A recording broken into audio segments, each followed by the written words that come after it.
بسم اللہ الرحمن الرحیم۔ مومنین اکرام، پچھلے دنوں مظفر گڑھ کے علاقے میں ایک مولانا صاحب کو دوران مجلس ان کو مجلس پڑھنے سے روک دیا گیا۔ اس کے متعلق میں بات کرنے سے پہلے آئیے اس ویڈیو کلپ کو دیکھتے ہیں، واقعہ کیا تھا۔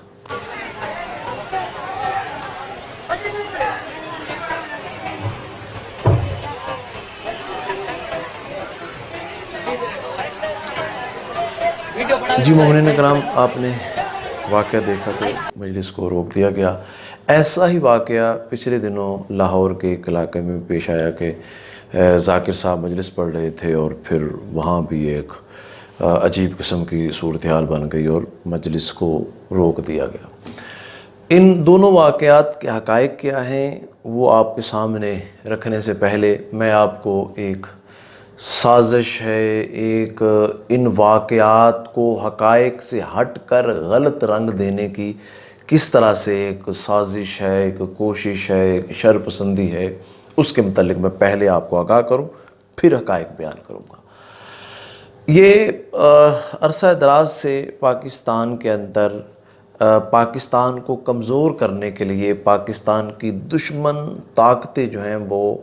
انویسٹمنٹ کر رہی ہیں، کوششیں کر رہی ہیں اور مختلف قسم کے حربے استعمال کرتی ہیں کہ پاکستان کو لاسانی طور پر کبھی پاکستان میں انتشار پھیلا کر، کبھی مذہبی طور پر تفرقہ بازی ان پاکستان دشمن طاقتوں کا ہمیشہ ٹارگٹ رہا ہے۔ اور مسلک کے اندر، فرقے کے اندر بھی مزید تفرقہ ڈالنے کے لیے بھی ان کی انویسٹمنٹ ہے، ان کی کوشش ہے۔ وہ کیسے، میں مثال کے طور پر آپ کے سامنے شیعہ کمیونٹی، شیعہ حضرات کی مثال آپ کے سامنے رکھتا ہوں کہ کیسے مسلکوں کے اندر یہ ایک فرقے کے اندر، مکتب کے اندر بھی انہوں نے فرقے بنائے ہیں اور اس کا ہدف یہی میں نے آپ کو بتایا ہے کہ پاکستان کو کمزور کرنا۔ شیعہ کے اندر انہوں نے کیا کیا ہے،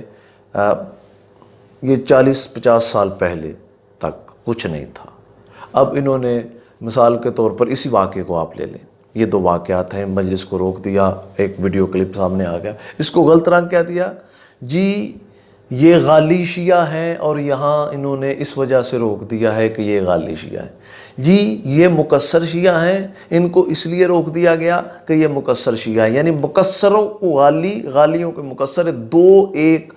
فرقوں کے اندر دو ایک نظریات رکھ دیے اور دونوں کو ایسے ایک دوسرے کا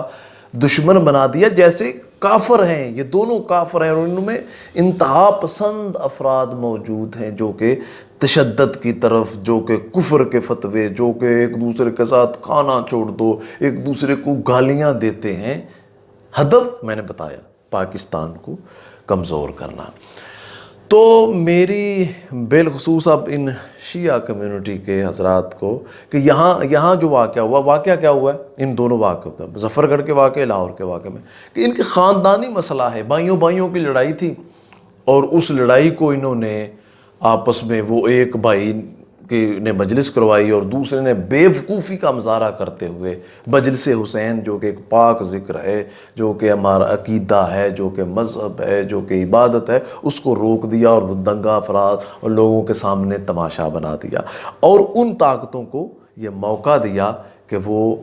جو ہے وہ لڑوانے کی سازش کر سکیں مسلمانوں کو۔ تو یہاں مسئلہ تو ان بھائیوں کا ہے، خاندانی رنجش ہے یا خاندانی کوئی جگہ کا مسئلہ ہے یا کوئی اور خاندان کے معاملات ہیں، لیکن کیا مکسر اور شیعہ۔ اب میں ان کو ان کے اپیل کروں گا، یہ جو جن کو کہا جاتا ہے مکسر یا جن کو کہا جاتا ہے غالی، وہ خدارہ مجھے یہ بتاؤ کہ ائمہ اہل بیت علیہ السلام کی سیرت، ان کی تبلیغ کا طریقہ یہ تھا، ایک کفر کے فتوے لگاتا ہے، ان کے برتن علیحدہ کر دیو، یہ کافر ہیں ان کو، اور دوسرا کہ گالیاں نکالتا ہے ان کو، اور اخلاقیات آپس میں رکھو۔ تو غالی اور مکسر نہ بنو، شیعہ بنو، شیعان علی بنو، ایک دوسرے کو برداشت کرنے کی اللہ ہمیں، مجھے اور آپ کو اور ہم سب کو اللہ تعالیٰ ایک دوسرے کو برداشت کرنے کی ہمت دے، حوصلہ دے، استقامت دے۔ اور جو ائمہ اہل بیت علیہ السلام نے، محمد مصطفیٰ علیہ الصلوۃ والسلام اور امام مہدی اجل اللہ تعالیٰ فرج شریف، ان تک ائمہ اہل بیت نے ہمیں اخلاقیات سکھایا ہے۔ یہ کافر کو بھی کافر کہنا اور اس کے ساتھ بدتمیزی، بد اخلاقی، بد لحاظی کرنا، تو وہ کافر مسلمان کیسے ہوگا کہ بجائے ہم وہ ہے تو شیعہ، اس کو کیسے بد اخلاقی سے ایک دوسرے کے ساتھ آپ کرتے ہیں۔ حوصلہ استقامت رکھو، آپس میں ایک دوسرے کو جوڑو، سیانے بنو۔ مجھے بھی غلطیاں کوتاہیاں، کوئی نعوذ باللہ غلطیاں کوتاہیاں کا پتلے ہیں ہم، میں بھی اس معاشرے کا حصہ، ہم سب کو ایک غالی اور مکسر سے نکل کے اخلاقیات، صبر، حوصلہ استقامت سے آپس میں محبتیں بانٹو، اور یہ نہ غیر ملکی پاکستانی دشمن طاقتوں کا ہمیں محرکہ نہیں بننا چاہیے، ان کا ہدف نہیں بننا چاہیے۔ اللہ تعالیٰ ہم سب کو آپس میں اتفاق و اتحاد عطا فرمائے۔ پاکستان زندہ باد، حسینیت زندہ باد۔